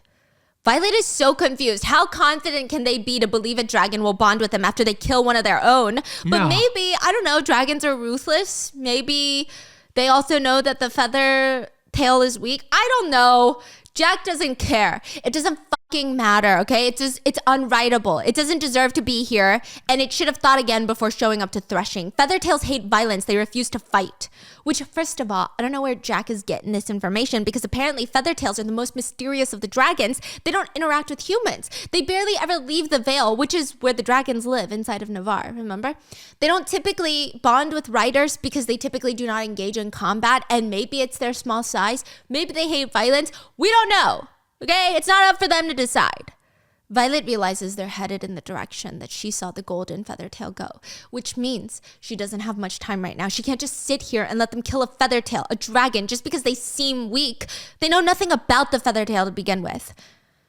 Violet goes full on Captain Save a Ho. Captain Save a Dragon. She jumps from the tree branch, almost breaks her ankle in the process, so that's great. And then on that injured ankle, she starts booking it towards the golden dragon. She sees it just standing alone in the opening of the woods, almost taking in the sun, alone, vulnerable, sunbathing. It's beautiful. But unless it suddenly becomes aggressive, homicidal, and breathes fire like a hibachi grill, it's gonna be bad news. Violet tries to slowly approach the dragon because, again, it could still kill humans. Violet whispers, psst, get out of here. They're going to try and kill you. Please leave. The golden dragon looks towards Violet and cocks its head. Please leave. They're going to hurt you. Go, run, now, fly. The dragon is just staring at her, blinking, and the tail is moving, swishing back and forth like a little golden retriever. So, great. Okay, great. They're all going to die. Right at that moment, the 3 guys with the swords show up, and the golden dragon lets out a really, really weak, small, like a growl. And Jack smirks. It'll be over before you know it.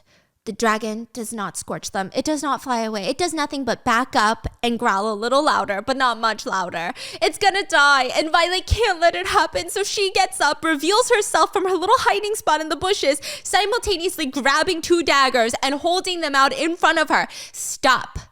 But her appearance has only made Jack even more excited, more bloodthirsty. This is 2 birds, 1 stone for this guy. He almost laughs while waving his sword around, pointed at Violet and the golden feathertail. Violet is whispering to the dragon behind her, go, fly, now, run. You can't kill a dragon. Why not? A weak dragon will only be incapable of fighting and hurt us in the end. Well, I'm not going to let you. There's a brief staring competition. Violet isn't dumb. She knows this is a death sentence. There's 3 of them at the same time. They have at least collectively over 200 pounds on her and swords, and they're better fighters, okay? Meanwhile, the golden feathertail is not flying away. Jack looks Violet up and down like she's a pathetic little speed bump. Perfect for us. The 3 guys lift their swords, and a booming voice from behind a tree. A figure comes out. I would strongly recommend everyone take a moment to rethink what you're about to do. out from behind a tree comes Xaden. And behind him, a giant blue dragon with yellow eyes basically side-eyeing the three guys. It's his dragon, Sigale. For the first time ever, seeing Xaden gives Violet hope, not sheer terror or annoyance. But then she remembers the rules, the ones Dane told her over and over and over again. Whatever happens at threshing, happens at threshing. Nobody, including Violet's own mother, can interfere with what happens at threshing. Okay? And if General Sorengale, one of the most powerful people in Navarre, can't do anything, then Xaden stands no chance. He can just watch. That's it. And it's pretty clear Jack studied the rules too. There's no bluffing here. He doesn't even turn to look at Xaden. He's focused on Violet and the Golden Dragon. And what if we've made our choice, Wing Leader? There's nothing you can do to stop us, is there? It's not me that you'll have to worry about after this is all said and done.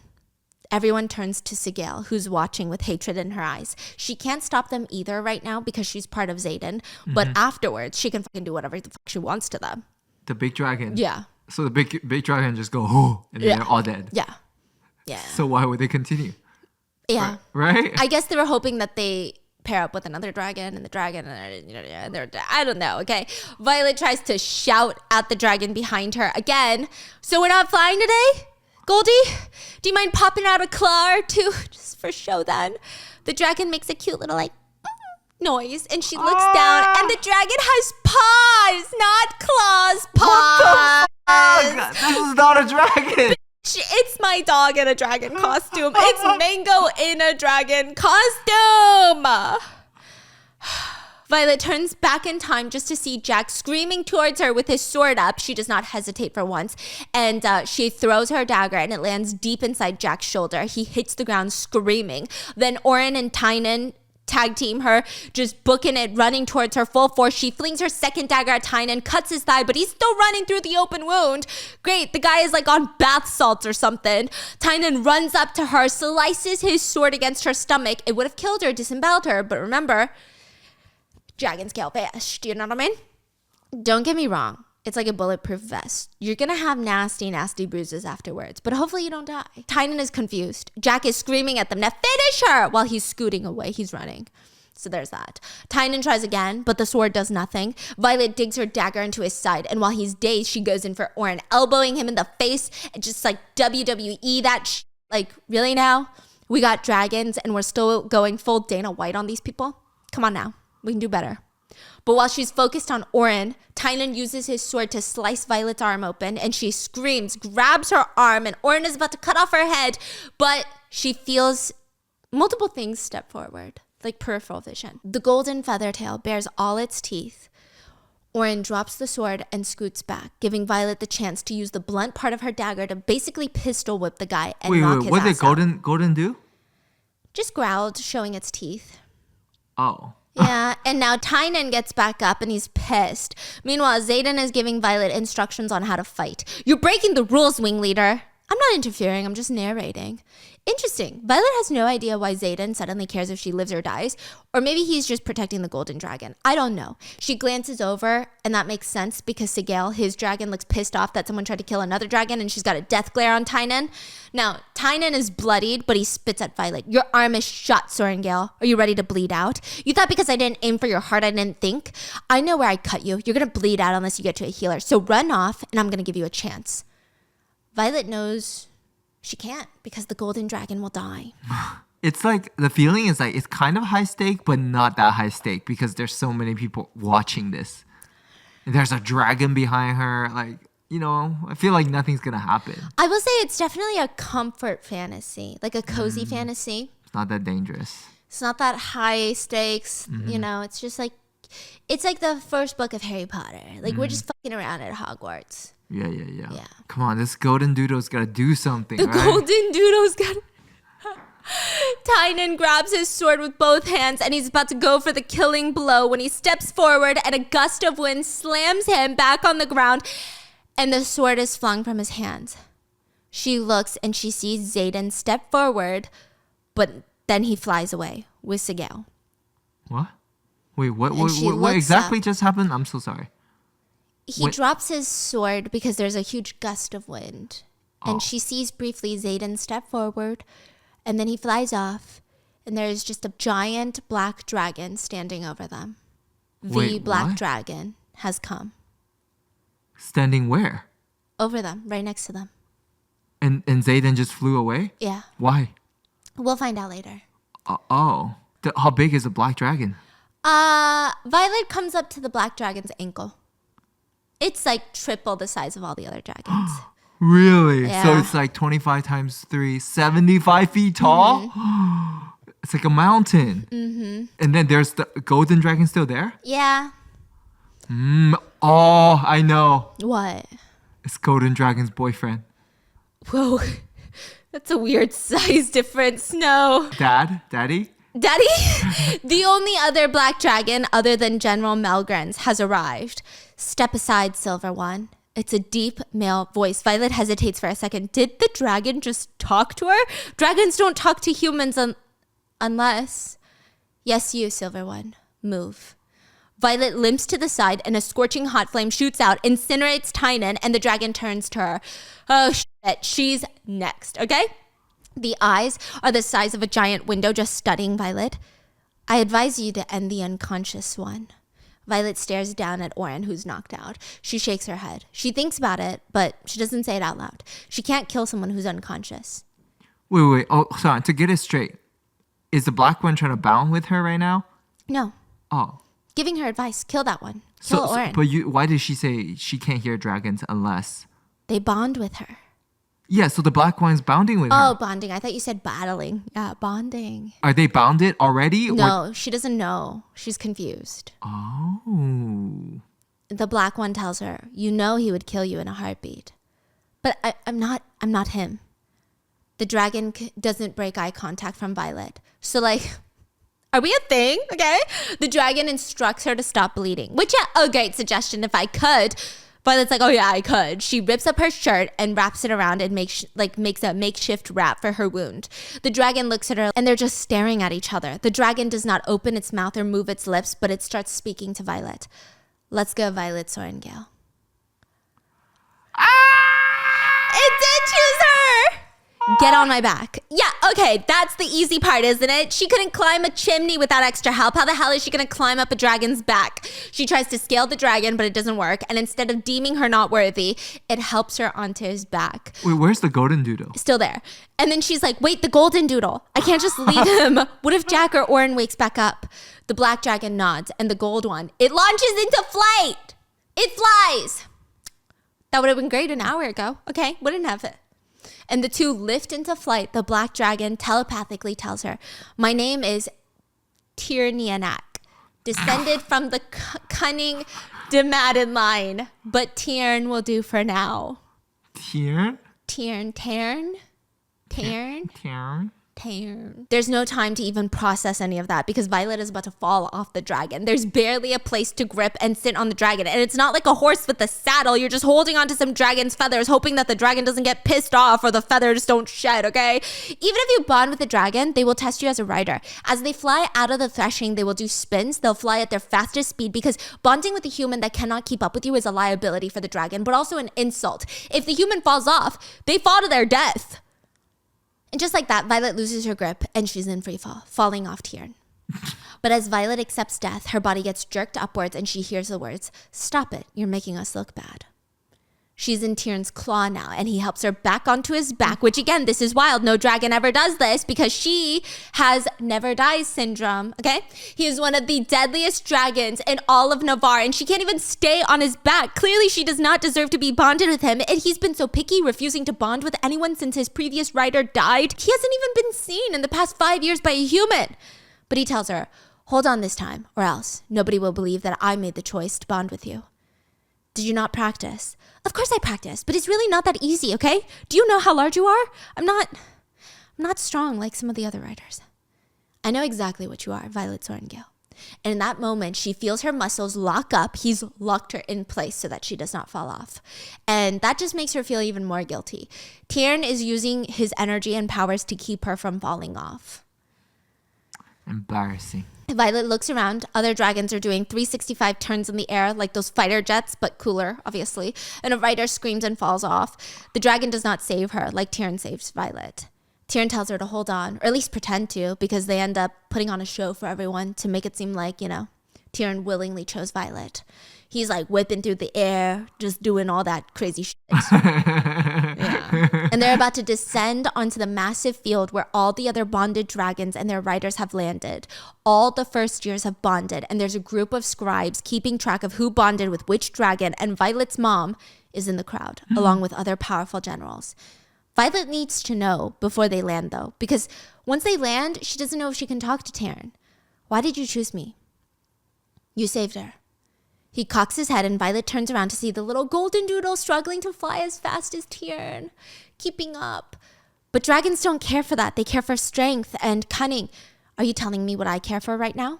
You are the most cunning of your year. You defend the smallest with ferocity and bravery. Courage is the most important thing, more than physical strength. Dang, why am I getting emotional? Violet realizes right before they land, though, that she never asked the why me question out loud. She had only thought it. So they're connected. They're in each other's minds. They're bonded, which means she also has no more privacy. And she hears Tyrion tell her, you will never be alone again. Which is great, but also kind of sounds like a threat. So they land, and the whole field is pretty quiet because... Wait, hold on. Do we know what's going on with the golden doodle? We're about to find out. Got it, okay. Everyone is first in awe of the black dragon. Seeing one up close and personal, even the professors look shocked. Tyrion wasn't supposed to be here today. Then everyone stares at Violet. How the hell? Right as Violet hops off Tyrion, she has to go tell the roll keepers Tyrion's first name, like full name, Tyrionak. That's how you seal the bond. The golden dragon lands right next to Tyrion under his wing, and Violet says out loud, I'm glad you're fine, but next time you could just fly when you're in danger. You know, that'd be great, yeah?